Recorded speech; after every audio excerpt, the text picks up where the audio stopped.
Indipendenza del Veneto domani all'esame del Consiglio regionale, vertice del comitato promotore del referendum con il governatore Zaia.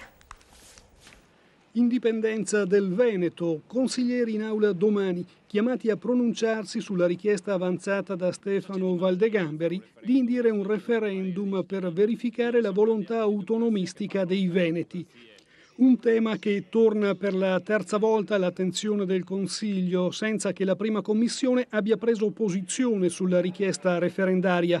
Prima ancora di entrare nel merito della proposta di legge, l'Aula sarà impegnata a discuterne il percorso procedurale. Molti, infatti, i dubbi sulla costituzionalità di un referendum che ipotizza il distacco della Regione Veneto dallo Stato italiano.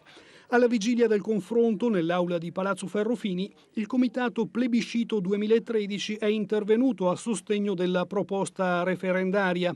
Non chiediamo alle forze politiche di cambiare la propria opinione, premette Gianluca Busato, portavoce del Comitato, ma solo di rispettare il diritto dei cittadini veneti a pronunciarsi liberamente. E intanto il consigliere Giovanni Furlanetto annuncia il sì della Lega al referendum indipendentista.